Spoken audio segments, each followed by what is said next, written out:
Do you know how long I've been waiting for this?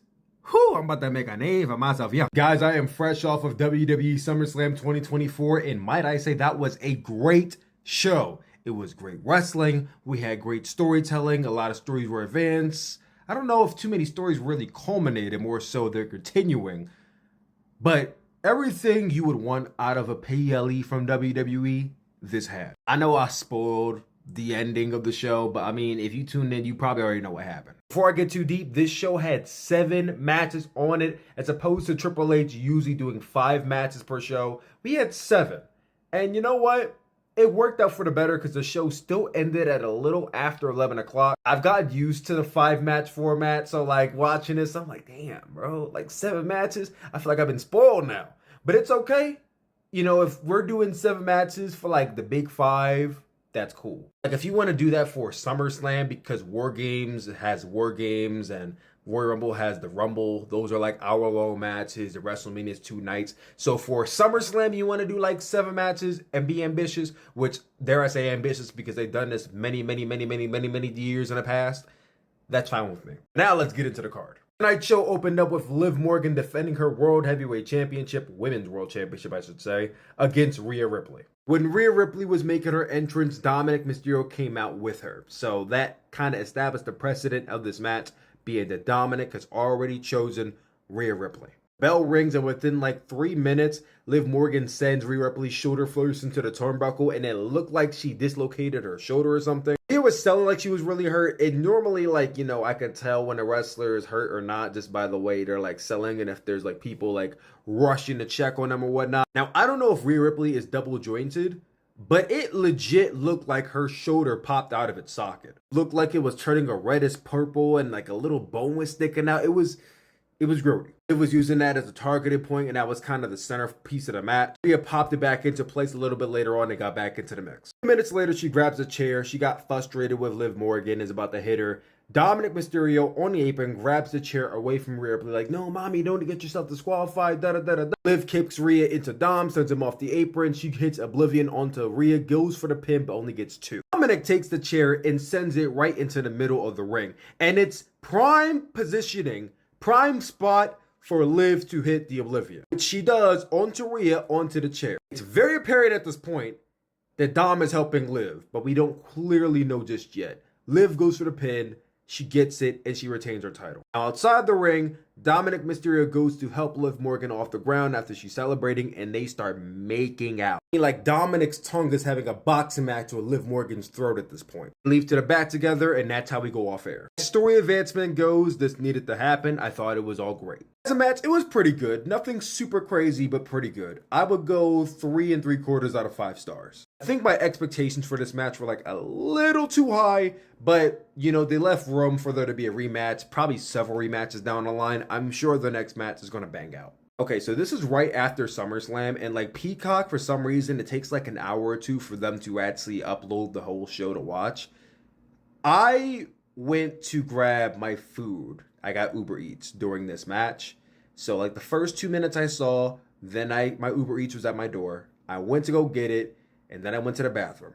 When I came back, Braun Breaker had already won.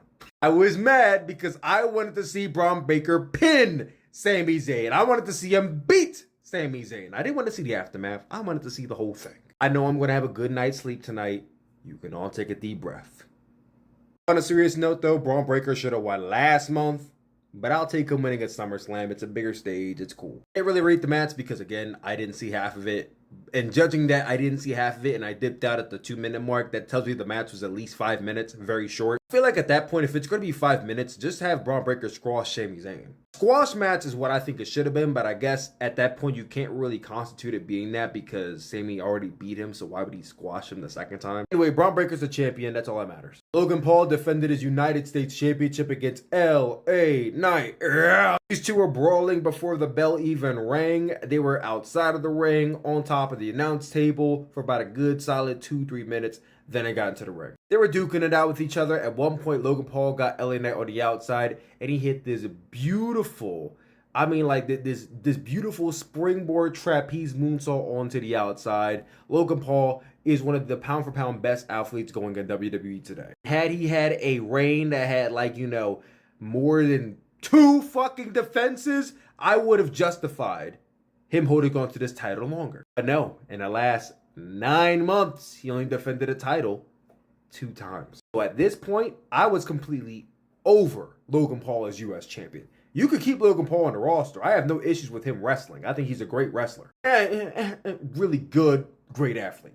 But stop hogging up the title. Like, I don't care how mainstream you are, you not being an active champion on a roster is doing nothing for the company. You can't bring more eyes to the product if you're not on the fucking product. LA Knight may not be as over as he was this time last year, but he's still over. The crowd is still very much behind this man, which is why him beating Logan Paul tonight was the right call to make. Logan Paul did get in his right hand punch on him, and I thought for sure that was going to be it, but LA Knight kicked out. Logan Paul went to his friend MGK, got some brass knuckles, and then I think he hit LA Knight at one point, but I guess that wasn't enough because LA Knight ended up hitting BFT like a little bit later after that. He got the pin, and he's now the new U.S. champion. Like I said, LA Knight champion, right choice to make. This match was really good.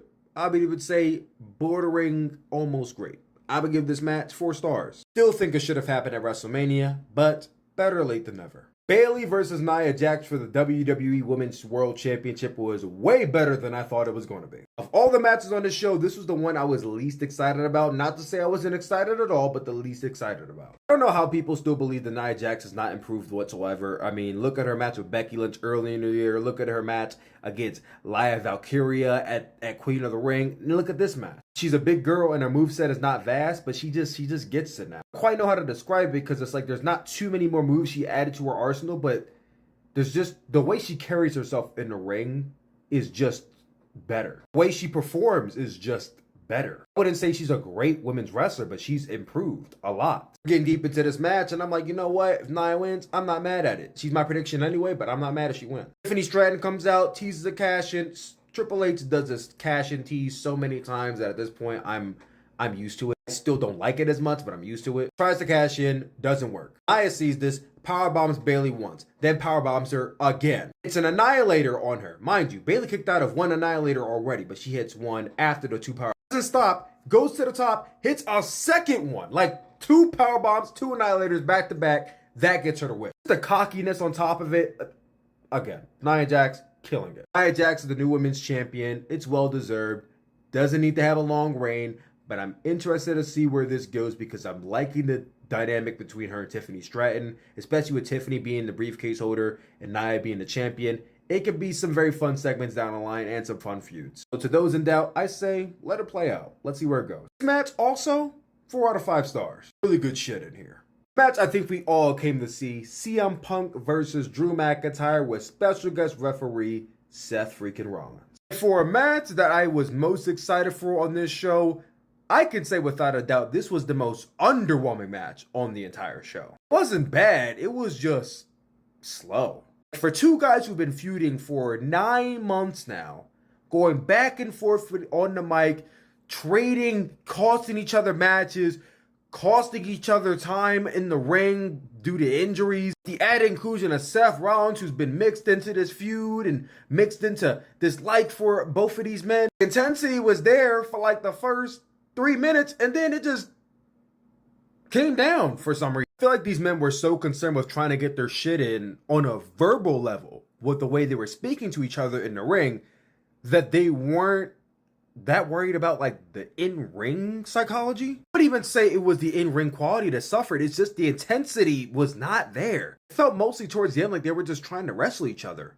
It didn't feel like 2 people who truly hate each other. It felt like a match between 2 men who were trying to win, and that is not what we came to see. This match really could have benefited from a stipulation other than special guest referee. Seth Rollins played his role, talking shit to Drew, talking shit to Punk, missed this cue here and there, accidentally. The main key was CM Punk's bracelet that Drew McIntyre had. CM Punk got the bracelet back in the middle of the match, and Drew kind of got it back and lost it. Seth got control of the bracelet and put it on, and Punk thought it was a sign of disrespect. This led to Punk hitting Seth with a DTS. This played into Drew hitting a Claymore on the CM Punk, and when Seth recovered, he counted the 3, and Drew McIntyre won this match. Drew McIntyre winning was the right call. I just think this match was good at best. I will go 3.5 out of 5 stars. I'm sure they will have a better match later down the line, but this was just, Part 2 of my review of SummerSlam 2024. If you have not seen part 1, it is the video before this one on my channel. We are now getting into the last 2 matches. Let's get into them. Damian Priest defended his World Heavyweight Championship against the Ring General,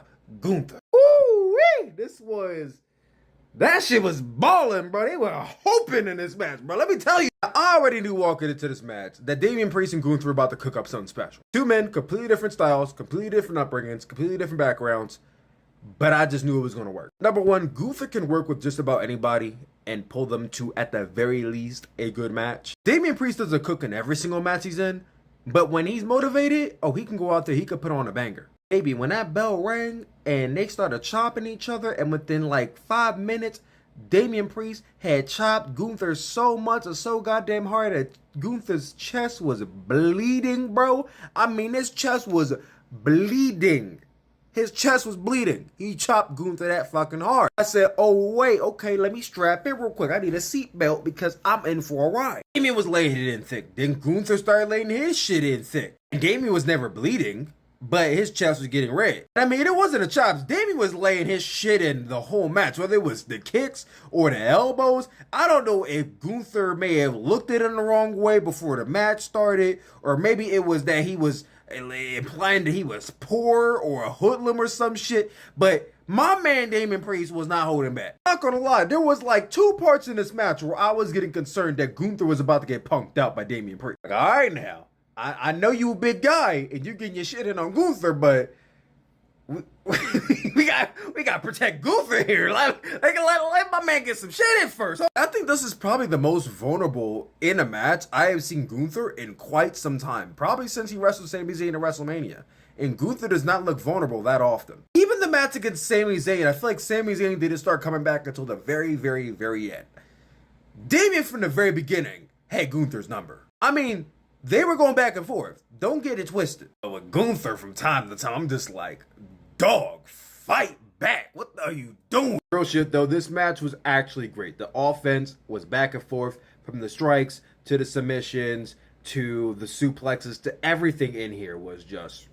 Finn Balor, I actually was pissed when Finn Balor came out because I'm like, this match was literally perfect. It doesn't need you at all. He came out and it looked like he was supporting his friend Damian Priest. Earlier in the night, Damian Priest was just like angry because of Dominic Mysterio turning on. He's like, where is he? Where is he? He's going off on Finn Balor. Mind you, he's been bitching out Finn Balor and the Judgment Day for like months now. I don't think Damian Priest should be shocked in the slightest that what happened. He was due to get his shit rocked at some point by Finn Balor. Damian Priest is his razor's edge on Gunther. He goes for the pin. Now, mind you, Gunther like rolled to the end of the ring towards the apron, like the rope. So I kind of saw it coming at this point.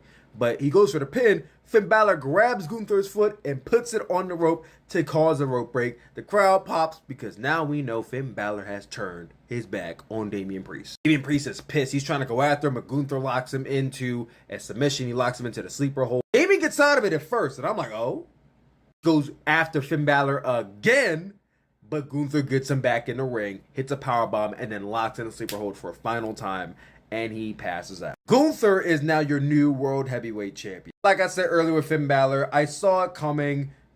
I just don't know why it took him this long to turn. Damian Priest at some points was gripping my man Finn Balor up by the shirt, and I'm like, yo, I would never let another man manhandle me the way that Damian Priest was manhandling the Judgment Day. Damian Priest should have got his ass situated 2 months ago by Finn Balor in the Judgment Day. I gotta call them the Judgment Day because I find it funny it took him this long to actually confront this man about the fact that he was just... I love Damian, but he was pissing me off a little. He was doing the most. Bro was getting mad.